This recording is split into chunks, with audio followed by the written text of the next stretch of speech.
Hello everyone! Welcome to the Layman Way, where we strive to bring the explanation of the key concepts in a very fun and engaging way. Concepts from the field of UPSC, PSC, CAT, you name it, we have it. And guys, we are trying to create a big impact by providing free quality education so that everyone can get access to this education and you can be a part of this revolutionary journey by doing just few things, liking and sharing the video and subscribing to the channel. And also, do not forget to recommend the video to your friends. Alright guys, if you want to view the full playlist, you can always go on the I button in the top right corner and view our full course. And if you are watching this video, do not forget to leave a comment down below and share your progress with others so that we can motivate one another, and let's get started. तो चलिए guys, आगे बढ़ते हैं अपने lecture में और environment के current affairs को हम डिस्कस कर रहे हैं और आज हम सस्टेनेबल एग्रीकल्चर से पढ़ेंगे। तो चलिए पहले बात करते हैं ऑर्गेनिक फार्मिंग।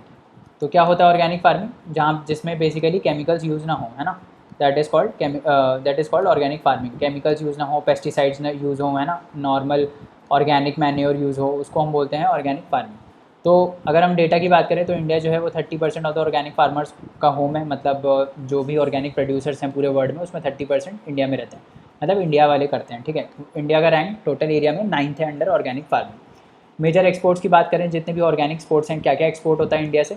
इंडिया से फ्लैक्स सीड्स एक्सपोर्ट होते हैं, सीसम में होता है, सोयाबीन होता है, टी होता है, मेडिसिनल प्लांट्स होते हैं, राइस होता है और पल्सेस होता है, और बाकी भी चीज़ें होती हैं, बट याद करने की ज़रूरत नहीं है, बस मेजर देखो क्या क्या होता है। ठीक है, इकलौता स्टेट इंडिया में है जिसने अपने आप को फुली ऑर्गेनिक बोल दिया, वो कौन है? सिक्किम। तो Sikkim is a fully organic state in the world. यहाँ पे आप पेस्टिसाइड्स आपके अलाउड ही नहीं है, इम्पोर्ट ही नहीं अलाउड है, आप ला ही नहीं सकते स्टेट में पेस्टिसाइड को। ठीक है, तो सिक्किम बन गया है क्या इंडिया का organic state. Organic farming is a production system in which avoids the excludes the use of synthetic chemical fertilisers, pesticides, है ना, ग्रोथ रेगुलेटर्स होते हैं, इन सबको बेसिकली ये अवॉइड करता है ना। इसमें क्या होता है? It relies on crop rotation, crop residue, animal manure, legumes, है ना, ग्रीन मैन्योर्स और बायो फर्टिलाइजर्स पे ये बेसिकली रिलाई करता है। ठीक है, तो बेसिकली सारी ऑर्गेनिक चीज़ों पे ये रिलाई करता है। इनिशिएटिव्स की अगर हम बात करें तो कौन कौन से ऐसे इनिशिएटिव्स लिए गए हैं जिससे ऑर्गेनिक फार्मिंग को बढ़ावा दिया जा रहा है, तवज्जो दिया जा रहा है? पहला है परंपरागत कृषि विकास योजना। ये किसके अंदर है? ये आती है national mission of sustainable agriculture, और क्या करती है ये? ऑर्गेनिक फार्मिंग को बेसिकली डेवलप करने की बात करती है। ठीक है, सस्टेनेबल ऐसा मॉडल डेवलप करने की बात करती है ताकि वो सस्टेनेबल भी हो और ऑर्गेनिक फार्मिंग को प्रमोशन भी मिल पाए। तो पहले आपको याद रखना है क्या स्कीम का नाम क्या है? परंपरागत कृषि विकास योजना। ठीक है, दूसरा है mission organic value chain development for north east region. तो इसमें हम क्या करेंगे? नॉर्थ ईस्ट रीजन में बेसिकली ऑर्गेनिक फार्मिंग को प्रमोट करेंगे। नाम से ही पता चल रहा है ऑर्गेनिक फार्मिंग को डेवलप करना है नॉर्थ ईस्ट रीजन में, है ना, तो कुछ याद करने की ज़रूरत ही नहीं है।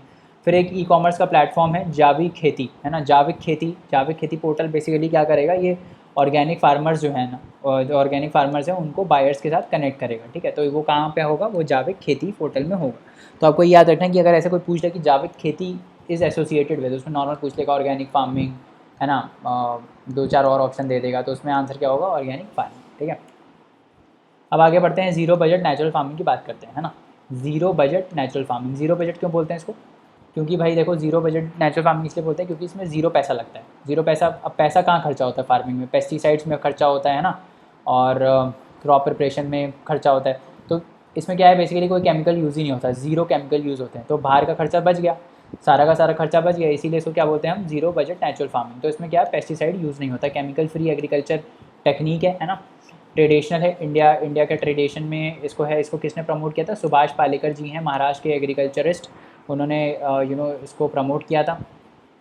It also promotes soil aeration, minimal watering, है ना। अच्छा, इसमें यह है कि देखो, इसमें एक तो पानी भी कम यूज़ होता है ना, पेस्टिसाइड यूज़ होते नहीं है, तो सॉइल भी अच्छा रहता है ना। तो बस यही सब है, इसमें सॉइल एरिएशन मेंटेन रहता है, पानी कम यूज़ होता है, इंटरक्रॉपिंग होती है, बंस होते हैं, टॉप सॉइल मल्चिंग होती है ना।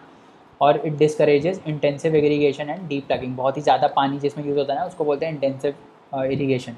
तो इंटेंसिव इरीगेशन और डीप प्लगिंग को इसमें यूज़ नहीं किया जाता है। ठीक है, उसके बाद अगर ये बेसिकली 4 पिलर्स पे बेस्ड है। अब ये 4 पिलर्स क्या हैं? पहला पिलर है बीज मृथम। बीज मृथम क्या है? बीज मतलब क्या होता है? सीड, है ना।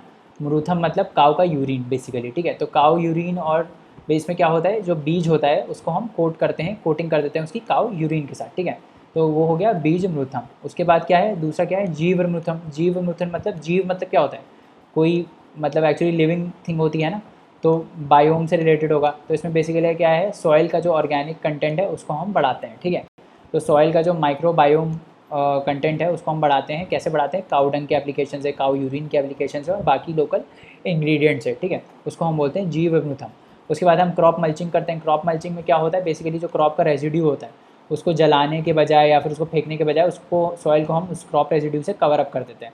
उससे क्या होता है? उससे बेसिकली वाटर का लॉस नहीं होता है, मॉइस्चर रिटेन्ड रहता है किसमें? सॉइल में, ठीक है। तो वो हो गया क्रॉप मल्चिंग। उसके बाद क्या है? वाफसा। वाफसा क्या होता है? Whapasa is basically a method in which there is a fast buildup of soil humus through zero budget natural farming. इसमें क्या होता है? बेसिकली सॉइल एरिएशन बढ़ता है और जो ऑर्गेनिक कंटेंट होता है ना, जो ह्यूमस का कंटेंट होता है वो बढ़ता है, ठीक है। उसको उसको हम बिल्डअप करते हैं, ठीक है। तो ये 4 कोर प्रिंसिपल है। बेनिफिट क्या है? ऑब्वियसली ऑर्गेनिक मिलता है, नेचुरल चीज़ है, कम पानी यूज़ होता है, कम इलेक्ट्रिसिटी यूज़ होती है, केमिकल्स कम यूज़ होते हैं, सॉइल का फर्टिलिटी मेंटेन रहता है, ठीक है। फार्मिंग कॉस्ट कम होता है ना, सॉइल का न्यूट्रिशन बढ़ता है, पेस्ट और सीड्स नहीं आते हैं, तो ये सब इसका बेनिफिट है। उसके बाद हम आगे बढ़ते हैं और एक्वापोनिक्स की बात करते हैं। अब क्या मतलब है? इसका नाम को तोड़ो, एक्वा और पोनिक्स, ठीक है। एक्वा मतलब हो गया कुछ पानी से रिलेटेड है ना, एक्वा मतलब पानी होता है, और पोनिक्स आया है वर्ड कहाँ से? हाइड्रोपोनिक्स से, ठीक है। तो अगर आपको ये पता है हाइड्रोपोनिक्स क्या होता है तो आप ये बता दोगे कि एक्वापोनिक्स होता क्या है। तो बेसिकली एक्वापोनिक्स क्या होता है? इसमें हम क्या करेंगे? इसमें हम एग्रीकल्चर और जो फिशिंग है वो हम साथ साथ करेंगे, ठीक है। तो एग्रीकल्चर भी हम साथ में करेंगे, फिशिंग भी। क्या कैसे कर सकते हैं हम ये? ठीक है, तो it is a form of agriculture that combines raising fish in tanks, है ना, recirculating aquaculture with soilless plant culture, जिसको हाइड्रोपोनिक्स बोलते हैं। हाइड्रोपोनिक्स में क्या होता है? जैसे मान लो मेरे को कोई प्लांट को ग्रो करना है, ठीक है, तो मैं क्या करूँगा? मैं एक डब्बी में सॉइल नहीं लूँगा, मैं उसमें पानी लूँगा और पानी में वो न्यूट्रिएंट्स डाल दूँगा जो सॉइल में होने चाहिए इस प्लांट को ग्रो करने के लिए। तो मैंने उसमें ये न्यूट्रिएंट्स डाल दिए है ना, मैंने ये न्यूट्रिएंट्स उसमें डाल दिए बस, और उसके बाद मैंने यहाँ पे सीड डाल दिया, तो ये क्या अपने आप ग्रो कर जाएगा यहाँ से, ठीक है। तो इसमें सॉइल का यूज़ नहीं होता है, इसमें क्या होता है? बेसिकली हाइड्रो मतलब पानी का यूज़ होता है, और इसमें बाकी न्यूट्रिएंट्स अलग से डालते हैं हम उस पानी में, ठीक है। तो in aquaponics the nutrient rich water from raising fish provides a natural fertiliser for plants and helps purify water for the fish. तो इसमें क्या होता है कि अब जैसे इसमें हाइड्रोपोनिक्स में क्या हो रहा था? सिर्फ हम प्लांट को रेज कर रहे थे, है ना। और नॉर्मल अब फिश के टैंक्स में क्या होगा? अब जैसे फिश का टैंक होता है ना, जैसे एक्वेरियम अगर आपने देखा होगा, एक्वा से समझो एक्वेरियम, ठीक है। एक्वा से आप एक्वेरियम को रिलेट करो। एक्वेरियम होता है ना, उसमें क्या होता है? फिश होती है। तो उस फिश का जो पानी होगा ना, उसमें हम न्यूट्रिएंट्स डाल देंगे। अब फिश के पानी में अगर मैंने न्यूट्रिएंट्स डाल दिए तो इसमें फिश भी रहेगी और मैं सीड भी डाल दूंगा। तो इससे क्या होगा कि प्लांट भी ग्रो करेगा, और जब प्लांट ग्रो करेगा तो वो इस पानी को प्यूरिफाई करेगा, तो फिश भी खुश और ये प्लांट भी खुश, ठीक है। इसको हम बोलते हैं एक्वापोनिक्स। तो इसमें क्या होता है? जो न्यूट्रिएंट रिच वाटर होता है वो फिश को रेज करने में काम आता है, और वो एज अ नेचुरल फर्टिलाइजर काम करता है फॉर द प्लांट्स, ठीक है। और प्लांट्स इन टर्न क्या करते हैं? वाटर को प्यूरिफाई करते हैं फिश के लिए। अब इसमें खासियत ये है कि ये 90% जो है वो कम पानी का यूटिलाइजेशन करता है as compare to traditional farming, ठीक है। तो हाइड्रोपोनिक्स क्या होता है? Hydroponics is the method of growing food in water using mineral nutrient solutions without soil. तो याद रखना कि इसमें सॉइल का यूज़ नहीं होता है, इसमें बस एक मिनरल जो न्यूट्रिएंट रिच वाटर होता है वो यूज़ होता है ना, मिनरल्स उसमें हम डाल देते हैं, उसको हम बोलते हैं हाइड्रोपोनिक्स। एक और आता है एरोपोनिक्स। एरोपोनिक्स में क्या होता है?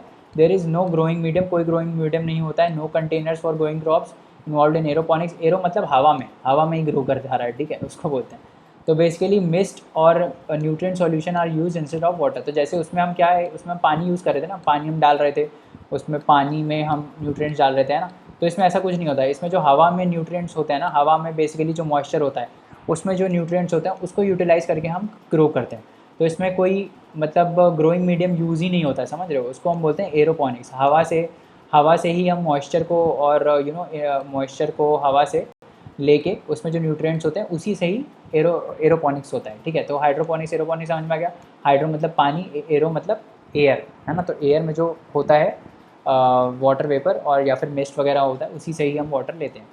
फिर एक आता है वर्टिकल फार्मिंग। वर्टिकल फार्मिंग मतलब कि इसमें क्या होता है? ये बेसिकली एक आर्टिफिशियल सिस्टम है। इसमें क्या होता है? एक कमरा होता है, ठीक है। तो एक कमरे में क्या होता है? आर्टिफिशियल लाइट वगैरह रहती है, उसमें ना ऐसे स्टैक्स रहते हैं। तो उस स्टैक्स में क्या होता है? उस स्टैक्स में एक के ऊपर एक स्टैक रहता है, और हर एक स्टैक में यहाँ पे सीड्स होते हैं। तो उसमें क्या होता है? वर्टिकली, ये देख रहे हो ना, वर्टिकली चल रहा है ना। तो वर्टिकली बेसिकली ऐसा मीडियम प्रोवाइड किया जाता है इसको, ताकि ये लोग ग्रो करें। तो बेसिकली ये दोनों टेक्निक्स इसमें यूज़ होती हैं। हाइड्रोपोनिक्स इसमें यूज़ होता है वर्टिकल फार्मिंग में हाइड्रोपोनिक्स के यूज़ करके हम बेसिकली वर्टिकल फार्मिंग करते हैं। कभी आप यूट्यूब पे इसका देखना, है ना, यूट्यूब पे आप देखना कि कैसे ये इज़राइल में होती है, आपकी ये क्या बोलते हैं, ये वाली फार्मिंग इज़राइल में होती है, ये वर्टिकल फार्मिंग। तो बहुत ही अच्छा सा सेटअप रहता है ना। और जो आप देखते हो क्या बोलते हैं, जो सुपर मार्केट में ऐसे पैकेज्ड नहीं मिलते हैं सब्जियाँ, वो सब इसी से बनाई जाती हैं वर्टिकल फार्मिंग से, ठीक है। तो vertical farming is a practice of producing food in a vertically stacked layers, vertically inclined surfaces. तो ऐसे हो रहता है, हर एक स्टैक रहता है, स्टैक्स में आपके एक एक स्टैक में वो ग्रो होती रहती हैं, ठीक है। आर्टिफिशियल कंडीशंस ऑफ लाइट होती हैं, टेम्परेचर होता है। तो बेसिकली एक रूम होता है जिसमें एक प्रॉपर कंडीशंस मेंटेन किए जाते हैं, मतलब लाइट का और टेम्परेचर का, है ना। तो बाहर बाहर जैसे टेम्परेचर मेंटेन होता है, वैसे ही अंदर टेम्परेचर इसको आर्टिफिशियली मेंटेन किया जाता है। और ये टेक्निक्स यूज़ होती हैं हाइड्रोपोनिक्स, एक्वापोनिक्स और एरोपोनिक्स की, ठीक है। तो इसमें कोई सीज़न नहीं होता है, ये ध्यान रखना है। इसमें कोई सीज़न को सब्जेक्टेड नहीं होती हैं ये, ठीक है। तो बिना सीज़न के बेसिकली ये क्रॉप्स ग्रो होती हैं। और इनका ये इंपॉर्टेंट है इसमें, ये जो इनका यील्ड होता है ना, वो एक्चुअली जो ट्रेडिशनल यील्ड होता है उससे काफ़ी ज़्यादा होता है, ठीक है। तो it is like 390 times greater, है ना, and uses 95% less water than traditional agriculture. तो बेसिकली विन विन सिचुएशन है, प्रोडक्शन भी ज़्यादा हो रहा है और पानी भी कम यूज़ हो रहा है ना। और पेस्टिसाइड फिर भी है, पेस्टिसाइड भी यूज़ नहीं होता, तो ऑर्गेनिक भी हो गया। तो मतलब कितना सही है ना ये वर्टिकल फार्मिंग, पेस्टिसाइड भी यूज़ नहीं हो रहा, यील्ड भी बहुत ज़्यादा है और पानी भी बहुत कम यूज़ हो रहा है ना। तो वो हो गया वर्टिकल फार्मिंग। उसके बाद आता है ग्रीन बिल्डिंग्स के बारे में बात करते हैं। चलो, अब ग्रीन का क्या नाम है, ग्रीन मतलब ग्रीनरी इंश्योर करनी है, मतलब पॉल्यूशन कम करना है, एनर्जी को सेव करना है ना, यही सब होती है ग्रीनरी। बिल्डिंग्स का क्या मतलब है, बिल्डिंग्स में हम ऐसे सिस्टम्स लगाएंगे जो ये हमको टारगेट्स अचीव करने में हेल्प करे, है ना। उसको हम बोलते हैं क्या, उसको हम बोलते हैं ग्रीन बिल्डिंग्स, ठीक है। तो building that in design, construction, operation reduces और eliminates negative impacts and can create positive impacts on our climate and natural environment. तो नेचुरल इन्वायरमेंट पे बेसिकली पॉजिटिव इम्पैक्ट क्रिएट करे। जैसे कि मान लो जो वेस्ट वाटर है आपका, है ना, तो वेस्ट वाटर जैसे ही आपके घर से जा रहा है, पहले वो ट्रीट हो रहा है, उसमें से जो गंदी गंदी चीज़ें वो निकल रही हैं, बाद में उसको डिस्चार्ज किया जा रहा है ना। तो प्रॉपर ये ट्रीटमेंट, सीवेज ट्रीटमेंट लगा हुआ है बिल्डिंग में, तो उसको हम बोलेंगे ग्रीन बिल्डिंग। मतलब एक क्राइटेरिया बोल रहा हूँ, ऐसे हो सकता है ग्रीन बिल्डिंग, ठीक है। तो बेसिकली ये जो नेगेटिव इम्पैक्ट है, जैसे अभी क्या होता है, अभी आपका जो वेस्ट होता है वो डायरेक्ट नदी में, पास वाली नदी में जाकर डिस्चार्ज हो जाता है। तो that is a negative impact. आप क्या कर रहे हो, आप पॉल्यूट कर रहे हो एनवायरनमेंट को, है ना। तो उसको बचाने के लिए हम ये कर सकते हैं। अब स्टेप्स क्या हैं, क्या क्या स्टेप्स लिए गए हैं इसको ग्रीन बिल्डिंग्स को प्रमोट करने के लिए। तो पहला है एनर्जी कंजर्वेशन बिल्डिंग कोड। किसने किया है ये एनर्जी कंजर्वेशन बिल्डिंग कोड, तो आपको याद रखना है ये ब्यूरो ऑफ एनर्जी एफिशिएंसी का है, ठीक है। तो ब्यूरो ऑफ एनर्जी एफिशिएंसी का है। इसमें ये बेसिकली क्या करती है, इसमें बेसिकली ये रिक्वायरमेंट्स में जो भी मिनिमम रिक्वायरमेंट्स होनी चाहिए बिल्डिंग्स की, उसको ये डिफ़ाइन करती है और ऐसे इंश्योर करती है कि उसका जो डिज़ाइन है और जो कंस्ट्रक्शन है वो उन्हीं रिक्वायरमेंट्स के हिसाब से हो। उसको हम बोलते हैं एनर्जी कंजर्वेशन बिल्डिंग कोड। एक कोड है बेसिकली जो ब्यूरो ऑफ एनर्जी एफिशिएंसी ने लॉन्च किया, ठीक है। उसके बाद आता है इको निवास संहिता 2018।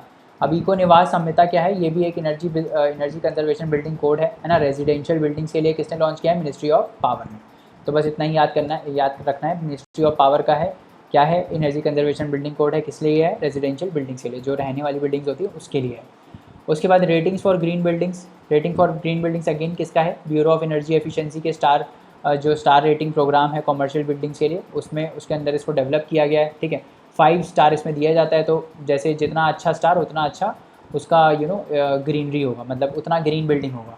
1 है तो मतलब बहुत ही पुअर है ना। तो जैसे उसका स्टार लेबलिंग प्रोग्राम है ना ब्यूरो ऑफ एनर्जी एफिशिएंसी का, जो इलेक्ट्रॉनिक्स प्रोडक्ट के लिए आप देखते होगे आपके एसी में जो आपके स्टार लगे रहते हैं, 3 स्टार 4 स्टार 5 स्टार, है ना, जो एनर्जी सेविंग को बताते हैं। तो वैसे ही जो इसमें इलेक्ट्रॉनिक्स में है ना स्टार लेबलिंग, वैसे ही इन्होंने बिल्डिंग्स के लिए भी एक लॉन्च किया हुआ है star rating program for commercial buildings, ठीक है। उसके बाद आता है गृहा क्या है, green rating for integrated habitat assessment. Again the same thing, किसका है, बस ये याद रखना है, ये ध्यान रखना। आप देखो ये 3 जो है, ये वाला जो था एनर्जी कंजर्वेशन और आपका ये रेटिंग्स फॉर ग्रीन बिल्डिंग्स, ये ब्यूरो ऑफ एनर्जी एफिशिएंसी का था, ठीक है। उसके बाद इको निवास मिनिस्ट्री ऑफ पावर के अंडर है, ठीक है। और इसके बाद जो गृहा है ये किसके अंदर है, टेरी के अंदर। टेरी किसके अंदर आता है, the energy and resource institute and ministry of new and renewable energy. इन दोनों ने मिलकर क्या किया है, इन दोनों ने मिलकर ये गृहा को इस्टेब्लिश किया। गृहा क्या है, green rating for integrated habitat assessment. तो बेसिकली इसमें जो हैबिटेट है, जो बिल्डिंग्स हैं, उसका असेसमेंट होगा कि भाई कैसा है, उसका लाइफ साइकिल कैसा है ना, उसके स्टैंडर्ड्स डिफाइन होंगे, एनवायरमेंटल परफॉर्मेंस कैसा है, तो इसमें बेसिकली क्या होगा, इन्वायरमेंटल परफॉर्मेंस डिफाइन होगा, है ना, बिल्डिंग का, उसकी पूरी लाइफ साइकिल में, और स्टैंडर्ड सेट करे जाएंगे कि ग्रीन बिल्डिंग का डेफिनेशन क्या है, ग्रीन बिल्डिंग क्या कॉन्स्टिट्यूट करेगा, क्या ऐसी बिल्डिंग में हो कि उसको हम ग्रीन बिल्डिंग बोलें। तो वो ये इसने किया है, किस, ये आपको याद रखना है किसका है, टेरी और द एनर्जी रिसोर्स इंस्टीट्यूट और ministry of new and renewable energy का है, ठीक है। तो उसके बाद आगे बढ़ते हैं, India energy green building code की बात करते हैं। तो ये किसका है, CII का है, कॉन्फेडरेशन ऑफ इंडियन इंडस्ट्रीज़, है ना। तो ये कब हुआ था, 2001 में बना है। बस ये आपको याद रखना है किसका है, CII का है। क्या करता है, बेसिकली ये सर्विसेज ऑफर करता है, जैसे green developing new green building rating program, certification services, green building training देता है कि भाई कैसे आप ग्रीन बिल्डिंग्स को बना सकते हो, ठीक है। तो वो सब ये करता है कौन, इंडियन ग्रीन बिल्डिंग काउंसिल, ठीक है। अब आगे बढ़ते हैं और डिज़ास्टर मैनेजमेंट की बात करते हैं। तो डिज़ास्टर मैनेजमेंट काफ़ी न्यूज़ में है ना। तो पहला बात करते हैं इंसिडेंट का, जो गैस लीक हुआ था वाइजैक में, है ना। गैस लीक जो विशाखापट्टनम के LG पॉलीमर्स वाली इंडस्ट्री में जो स्टायरीन का गैस लीक हुआ था, उसके बारे में बात करते हैं। तो बात क्या करनी है इसके बारे में, इसमें बात ये करनी है कि स्टायरीन क्या है, ठीक है। तो स्टायरीन एक कंपाउंड है, ऑर्गेनिक, पहली बात याद रखना, ऑर्गेनिक कंपाउंड है। कहाँ यूज़ होता है, ये बेसिकली पॉलीमर्स, प्लास्टिक और रेजिन्स की मैन्युफैक्चरिंग में यूज़ होता है। कलरलेस लिक्विड है, तो ध्यान रखना ये नाम भले ही इसमें यहाँ गैस लिखा है, बट ये है क्या, लिक्विड है। ऐसे कंफ्यूज कर सकता है UPSC, ऐसे दे देगा, consider things about styrene gas, following statements about styrene gas, it is a gas, ऐसे बोल देगा तो बोलेंगे अरे हाँ स्टायरीन गैस है तो गैस तो हो गई, तो वहीं पे आपका क्वेश्चन हो जाता है गलत, ठीक है। It is a colourless liquid, ठीक है। तो कलरलेस लिक्विड है, बट क्या होता है, जैसे आपका LPG होता है, LPG क्या है, LPG भी लिक्विड है, it is not a gas. Liquefied petroleum gas जो होती है, that is not a gas, it is a liquid. जो सिलेंडर में होता है वो लिक्विड होता है, बट वो इतने हाई प्रेशर पे स्टोर होता है कि उसमें ये लिक्विड बन जाता है। अब जैसे ही यहाँ से आप वो नॉब रिलीज़ करते हो ना, तो यहाँ से प्रेशर रिलीज़ होता है, जैसे ही प्रेशर रिलीज़ होता है वो गैस में कन्वर्ट हो जाता है ना। तो इसमें भी ऐसा ही कुछ होता है, स्टायरीन गैस में भी, ठीक है। तो it is basically, styrene is basically a colourless liquid organic compound है, ये आपको याद रखना है। लो टेम्परेचर पे स्टोर होता है ना। लो टेम्परेचर पे क्यों स्टोर होता है, इसका भी रीज़न जान लो, क्योंकि इसकी एक प्रॉपर्टी होती है ऑटो पॉलीमराइजेशन की। ऑटो पॉलीमराइजेशन मतलब ये बड़े बड़े चेन्स बना देता है कार्बन के, ऑर्गेनिक कंपाउंड है ना, तो आपस में जुड़ के ये बहुत बड़े बड़े चेन्स बना देता है, उसको हम बोलते हैं ऑटो पॉलीमराइजेशन, ठीक है। तो ये हो गया स्टायरीन के बारे में। अब इससे रिलेटेड कौन कौन से लॉज हैं वो भी एक बार देख लेते हैं। पहला है पब्लिक लाइबिलिटी इंश्योरेंस। लाइबिलिटी मतलब क्या होता है, लाइबिलिटी मतलब बोझ, या फिर आप बोल सकते हो कि आप लाइबल हो, है ना। आप मतलब पब्लिक को अगर कुछ होता है तो आप उसके जिम्मेदार हो, है ना, जिम्मेदारी होती लाइबिलिटी, है ना। तो basically public liability insurance act क्या बोलता है कि कोई भी फॉल्ट हो, ठीक है, कोई कुछ भी हुआ हो, आपको कंपेंसेट करना पड़ेगा विक्टिम्स को, ठीक है। तो imposes that no fault liability on the owner of hazardous substance and requires the owner to compensate the victims, है ना। आपको विक्टिम को कंपेंसेट करने पड़ेगा irrespective of any neglect और डिफ़ॉल्ट, चाहे उसकी वजह से हुआ हो चाहे उसकी वजह से ना हुआ हो, ओनर को करना पड़ेगा, ठीक है। उसके बाद दो चीज़ें न्यूज़ में थी, एक है एब्सोल्यूट लाइबिलिटी और एक है स्ट्रिक्ट लाइबिलिटी। इसको भी हम देख लेते हैं कि एब्सोल्यूट और स्ट्रिक्ट क्या है। एब्सोल्यूट मतलब क्या होता है, टोटल लाइबिलिटी, मतलब आप टोटली रिस्पॉन्सिबल हो किसी भी चीज़ के लिए। अगर आपकी ये गैस लीक हुई है ना, भले ही अपने आप लीक हुई हो, आपका कोई गलती ना हो इसमें, है ना, बट आपकी ये लाइबिलिटी बनती है, सिंस आपका ये प्लांट है, आपकी ये लाइबिलिटी बनती है कि जिसको भी पब्लिक को अगर कुछ प्रॉब्लम हुई है तो आप उनको कंपेंसेशन दोगे। इसको हम बोलते हैं एब्सोल्यूट लाइबिलिटी, चाहे आपकी गलती हो चाहे आपकी ना हो, आपको कंपेंसेशन देना पड़ेगा। This is called absolute liability. अब ये कौन से केस में ओरिजिनेट हुआ था, ये MC Mehta versus union of India का जो बहुत ही फेमस केस था, इसको ओलियम गैस लीक केस बोलते हैं, है ना। ओलियम गैस लीक केस में ये ओरिजिनेट हुआ था, ठीक है, ये आपको याद रखना है। ओलियम गैस लीक में ये लीक केस जो है उसमें ये ओरिजिनेट हुआ था। MC Mehta versus union of India का नाम है केस का। और इसमें सुप्रीम कोर्ट ने क्या बोला, सुप्रीम कोर्ट ने इसने ये बोला कि enterprise owns an absolute and non delegable duty. Non delegable duty मतलब आप किसी को ये डेलीगेट नहीं कर सकते कि ये मेरी रिस्पॉन्सिबिलिटी नहीं है, तुम कर लो, मेरी तरफ से ये तुम कर लो, ऐसा नहीं कर सकते आप, ठीक है। एब्सोल्यूट आपकी रिस्पॉन्सिबिलिटी है to the community to ensure that no harm results to anyone on the account of hazardous और inherently dangerous nature of activity which it has undertaken. कोई भी आपकी एक्टिविटी की वजह से कोई भी हार्म पब्लिक को नहीं होना चाहिए, that is called absolute liability. आप पूरे के पूरे लाइबल हो। स्ट्रिक्ट लाइबिलिटी में क्या होता है, स्ट्रिक्ट लाइबिलिटी में रिलैक्सेशन होता है। स्ट्रिक्ट लाइबिलिटी में बोलते हैं कि अगर आपकी गलती है तभी आप कंपेंसेशन पे करना, नहीं तो नहीं पे करना। अगेन ये MC मेहता के वाले केस में ही आया था। अब इसमें एक मिनट, अब इसमें क्या बोला इन्होंने, अब इसमें बोला कि party is not liable and need not pay compensation if a hazardous substance escapes his premises by accident और एन एक्ट ऑफ गॉड। अगर एक्सीडेंट की वजह से हुआ है जिसमें उसका कोई कंट्रोल नहीं था तो उसको कंपेंसेशन नहीं देना पड़ेगा, बट एब्सोल्यूट लाइबिलिटी के केस में उसको देना पड़ेगा। ठीक है, अब आगे बढ़ते हैं और आई फ्लोज मुंबई की बात करते हैं। अगेन आई फ्लोज मुंबई क्या है? आई फ्लोज मुंबई बेसिकली क्या है? Integrated flood warning system. ये बेसिकली शॉर्ट फॉर्म है IFL, है ना, FLO और WS। WS मतलब वार्निंग सिस्टम, FLO मतलब फ्लड्स और I मतलब इंटीग्रेटेड। किसके अंदर है? मिनिस्ट्री ऑफ अर्थ साइंस के अंदर है ना। तो मुंबई में लॉन्च हुआ है, पहले चेन्नई में भी हो चुका है फ्लड्स को प्रिवेंट करने के लिए। बेसिकली फ्लड वार्निंग सिस्टम है ये, बस इतना याद रखो। अर्ली वार्निंग दे देगा अगर बहुत ही ज़्यादा रेनफॉल हुई है ना, तो साइक्लोन्स आ रहे हैं, रेनफॉल हो रही है ना, सर्ज आ रहा है पानी में, स्टॉर्म सर्ज आ रहा है लो लाइंग एरियाज़ में, तो उन सब का ये पहले ही एंटिसिपेट करके वार्निंग दे देगा। उसके बाद आगे बढ़ते हैं, फ्लैश ड्रॉट्स की बात करते हैं। ड्रॉट क्या होता है? ड्रॉट बेसिकली क्या होता है? सूखा पड़ना, है ना। ये क्या हो गया है? ड्रॉट मतलब होता है सूखा पड़ना, और फ्लैश मतलब क्या होता है? एकदम से सूखा पड़ जाना। फ्लैश क्या होता है? जैसे कैमरे का फ्लैश होता है ना, तो एकदम से फ्लैश आ जाता है ना आपकी आंखों में, तो फ्लैश मतलब एकदम से, है ना, और ड्रॉट मतलब सूखा पड़ना। तो जब एकदम से सूखा पड़ जाता है तो उसको हम बोलते हैं फ्लैश ड्रॉट। एकदम से सूखा पड़ने का क्या मतलब है? मतलब मान लो कल तक टेम्परेचर बहुत सही था, सब कुछ बहुत सही था, अचानक से अगले एक हफ्ते में क्या हुआ? टेम्परेचर बहुत ज़्यादा बढ़ गया, है ना, और इवेपोरेशन बहुत ज़्यादा होने लगा, तो सॉइल में मॉइस्चर बहुत कम हो गया और सूखा पड़ गया, तो इसको हम बोलते हैं फ्लैश ड्रॉट। तो rapid onset and intensification cause by high evapotranspiration, है ना, बहुत ही ज़्यादा क्या बोलते हैं, ये इवेपोरेशन हो रहा है पानी का, मॉइस्चर का लूज़ हो रहा है, एब नॉर्मली बहुत हाई टेम्परेचर बन गया, विंड्स बहुत ज़्यादा तेज़ चलने लगे, है ना, इन सोलर रेडिएशन बहुत ज़्यादा आने लगे, तो उस वजह से क्या हुआ? ड्रॉट, सूखा पड़ गया और ड्रॉट आ गया। It is classified as agricultural drought due to direct association with soil moisture and crop stress, है ना। तो सॉइल मॉइस्चर बहुत ही कम हो जाता है, इस वजह से इसको एग्रीकल्चर ड्रॉट की कैटेगरी में डाला गया।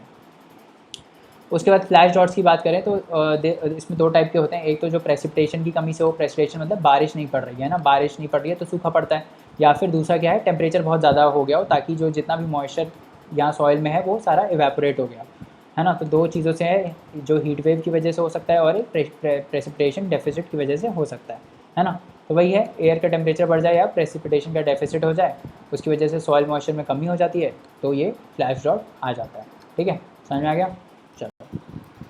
तो चलिए दोस्तों, आज के लिए इतना रहने देते हैं, बाकी कंसेप्ट्स नेक्स्ट लेक्चर में पढ़ेंगे। और जाने से पहले लाइक, शेयर, सब्सक्राइब करना ना भूलें, चैनल को रिकमेंड करें अपने दोस्तों को, और आप हमको अपने डाउट्स और क्वेरीज़ जो हैं वो queries@thelaymanway.com पे भेज सकते हैं, जहाँ पे हम आपका रिप्लाई इंस्टेंटली करेंगे। तो चलिए नेक्स्ट लेक्चर में मिलते हैं, तब तक पढ़ते रहिए, हार्ड वर्क करते रहिए। Thank you so much, bye bye and take care.